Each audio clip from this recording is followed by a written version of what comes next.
Hi ಎಲ್ಲರಿಗೂ ಸವಿ kitchen ಕನ್ನಡಗೆ ಸ್ವಾಗತ. ಇವತ್ತಿನ ವಿಡಿಯೋದಲ್ಲಿ ಸಖತ್ ಟೇಸ್ಟಿಯಾಗಿರೋ ಅಂಥ ಮಶ್ರೂಮ್ ಬಿರಿಯಾನಿ ಹೇಗೆ ಮಾಡೋದು ಅಂತ ಕ್ವಿಕ್ ಆ್ಯಂಡ್ ಸಿಂಪಲ್ ವೇಲಿ ತೋರಿಸ್ತಿದ್ದೀನಿ. ಬನ್ನಿ ಶುರು ಮಾಡೋಣ.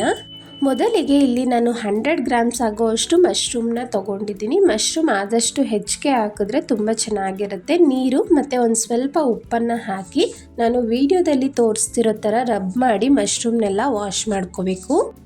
ಈಗ ಆ ಮಣ್ಣು ಮತ್ತು ಡಸ್ಟ್ ಎಲ್ಲ ಏನಿರುತ್ತೆ ಅದೆಲ್ಲ ಹೋಗುತ್ತೆ. ಈಗ ನೀರನ್ನ ಚೇಂಜ್ ಮಾಡಿ ನೋಡಿ, ಫಸ್ಟ್ ಲೇಯರ್ ಇರುತ್ತಲ್ಲ ಅದನ್ನು ತೆಗೆದ್ಬಿಡ್ತೀನಿ. ಆದಷ್ಟು ಈ ರೀತಿ ತೆಗೆದು ಮಶ್ರೂಮ್ನ 3 to 4 ಟೈಮ್ಸ್ ಚೆನ್ನಾಗಿ ವಾಶ್ ಮಾಡಿ ಪಕ್ಕಕ್ಕಿಡಿ. ಈಗ ನಾನು ಈ ಗ್ಲಾಸಲ್ಲಿ 2 ಗ್ಲಾಸ್ ಆಗೋಷ್ಟು ಅಕ್ಕಿ ತೊಗೊಂಡಿದ್ದೀನಿ. ವೆಯ್ಟ್ ವೈಸ್ 300 ಗ್ರಾಮ್ಸ್ ಇರುತ್ತೆ. ಒಂದೆರಡು ಸಲ ಚೆನ್ನಾಗಿ ತೊಳೆದು ನೀರನ್ನ ಹಾಕಿ ಒಂದು 15 ನಿಮಿಷ ನೆನೆಯೋದಕ್ಕೆ ಬಿಡೋಣ. ಈ ಕಡೆ ಕುಕ್ಕರ್ಗೆ 3 to 4 ಟೇಬಲ್ ಸ್ಪೂನ್ ಆಗುವಷ್ಟು ಎಣ್ಣೆನ ಹಾಕ್ಕೊಳ್ಳಿ. ನಂತರ ಹೋಲ್ ಗರಂ ಮಸಾಲ ಏನೇನಿದೆ ಅದೆಲ್ಲವೂ ಹಾಕ್ಕೊಳ್ಳಿ. ನಾನಿಲ್ಲಿ ಅರ್ಧ ಸ್ಪೂನ್ ಸೋಂಪು, 1 ಸ್ಟಾರ್ ಹೂ, 1 ಏಲಕ್ಕಿ, 2 ಲವಂಗ, 1 ಇಂಚು ಚಕ್ಕೆ, 1 ಪಲಾವ್ ಎಲೆ ಹಾಕಿದ್ದೀನಿ. ನಂತರ 1 ಸ್ಟಾರ್ ಹೂ ಹಾಗೆ 2 ಹಸಿಮೆಣಸಿನ್ಕಾಯಿನ ಹಾಕಿ ಲೈಟಾಗಿ ಫ್ರೈ ಮಾಡ್ಕೊಳ್ಳೋಣ. ಆ ಫ್ಲೇವರ್ ಎಲ್ಲ ಎಣ್ಣೆಯಲ್ಲಿ ಬಿಟ್ಕೊಳ್ಳೋ ತನಕ ಫ್ರೈ ಮಾಡಿಕೊಂಡು 2 ಮೀಡಿಯಮ್ ಸೈಜ್ ಈರುಳ್ಳಿನ ಹಾಕ್ಕೊಂಡು ಸಾಫ್ಟ್ ಆಗೋ ತನಕ ಫ್ರೈ ಮಾಡ್ಕೊಳ್ಳಿ 1 ರಿಂದ 2 ನಿಮಿಷ.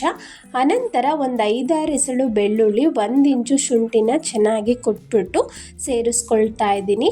ಹಸಿ ಸ್ಮೆಲ್ ಹೋಗೋ ತನಕ ಫ್ರೈ ಮಾಡ್ಕೋಬೇಕಾಗುತ್ತೆ. ಶುಂಠಿ ಬೆಳ್ಳುಳ್ಳಿ ಪೇಸ್ಟ್ ಹಾಕೋದಕ್ಕಿಂತ ಫ್ರೆಶ್ ಆಗಿ ಮನೆಯಲ್ಲೇ ಪ್ರಿಪೇರ್ ಮಾಡಿಕೊಂಡು ಹಾಕಿ ಟೇಸ್ಟ್ ತುಂಬ ಚೆನ್ನಾಗಿರುತ್ತೆ. ಸುಮಾರು ಇಲ್ಲಿ 1-2 ನಿಮಿಷ ಫ್ರೈ ಮಾಡ್ಕೊಂಡಿದ್ದೀನಿ. ನಂತರ ಇಲ್ಲಿ 1-2 ಟೇಬಲ್ ಸ್ಪೂನ್ ಆಗೋಷ್ಟು ಕೊತ್ತಂಬರಿ ಪುದೀನನ ಸಣ್ಣದಾಗಿ ಕಟ್ ಮಾಡಿ ಸೇರಿಸ್ಕೊಳ್ತಾ ಇದ್ದೀನಿ. ಅದೆಲ್ಲ ಒಂಚೂರು ಸಾಫ್ಟ್ ಆಗಲಿ ಫ್ರೈ ಮಾಡ್ಕೊಳ್ತಾ ಬನ್ನಿ.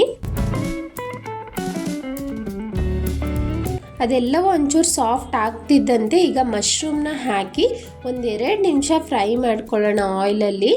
ತುಂಬ ಮೆತ್ತಗಾಗೋ ತನಕ ಫ್ರೈ ಮಾಡ್ಕೊಳ್ಳೋಕೆ ಹೋಗಬೇಡಿ. ಜಸ್ಟ್ 1 to 2 ಮಿನಿಟ್ಸ್ ಫ್ರೈ ಮಾಡಿಕೊಂಡ್ರೆ ಸಾಕು.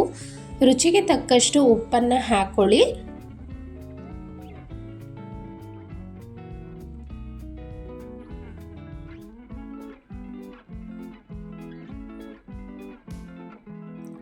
ಸುಮಾರು 1-2 ನಿಮಿಷ ಫ್ರೈ ಮಾಡ್ಕೊಂಡಿದ್ದೀನಿ. 3 ಮೀಡಿಯಮ್ ಸೈಜ್ ಟೊಮೆಟೊನ ಕಟ್ ಮಾಡಿ ಹಾಕ್ತಾ ಇದ್ದೀನಿ. ಟೊಮೆಟೊ ಎಲ್ಲ ಒಂಚೂರು ಸಾಫ್ಟ್ ಆಗಲಿ. ಇದೇ ರೀತಿ ಮೀಡಿಯಮ್ ಫ್ಲೇಮಲ್ಲೇ ಫ್ರೈ ಮಾಡ್ಕೊಳ್ತಾ ಬರೋಣ.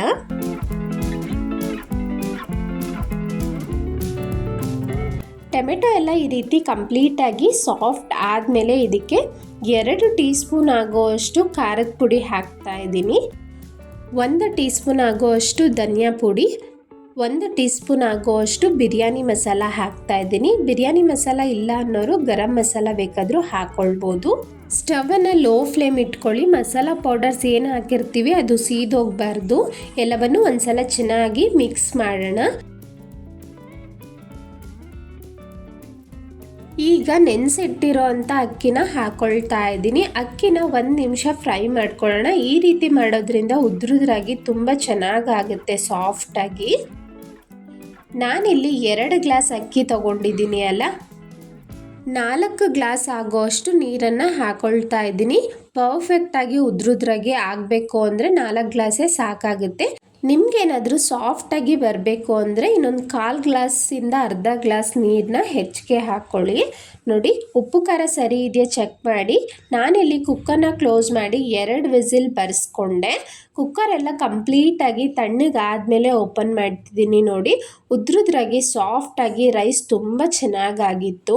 ಸಿಂಪಲ್ ಫ್ಯಾಮಿಲಿ ಫಂಕ್ಷನ್ಸ್ಗೆ, ಬರ್ಡೇ ಪಾರ್ಟೀಸ್ಗೆಲ್ಲ ಈ ಪಲಾವ್ನ ಟ್ರೈ ಮಾಡ್ಬೋದು. ಕ್ವಿಕ್ಕಾಗೂ ಆಗಿಬಿಡುತ್ತೆ. ಸಿಂಪಲ್ ಕೂಡ, ಟೇಸ್ಟು ಸಖತ್ ಟೇಸ್ಟಿಯಾಗಿರುತ್ತೆ. ಈ ಮಶ್ರೂಮ್ ಪಲಾವ್ಗೆ ರೈತ ಜೊತೆ ಸರ್ವ್ ಮಾಡಿದ್ರೆ ಸಾಕು. ಇದೇ ರೀತಿ ಹಲವಾರು ಯುನೀಕ್ ಆ್ಯಂಡ್ ಸಿಂಪಲ್ ರೆಸಿಪೀಸ್ಗಾಗಿ ಸವಿ ಕಿಚನ್ ಕನ್ನಡನ ಸಬ್ಸ್ಕ್ರೈಬ್ ಮಾಡಿ. ಈ ವಿಡಿಯೋ ನಿಮ್ಗೆ ಇಷ್ಟ ಆಗಿದ್ದರೆ ಲೈಕ್ ಮಾಡಿ, ಹಾಗೆ ನಿಮ್ಮ ಫ್ಯಾಮಿಲಿ ಫ್ರೆಂಡ್ಸ್ಗೆ ಶೇರ್ ಮಾಡೋದನ್ನು ಮರಿಬೇಡಿ. Thank you.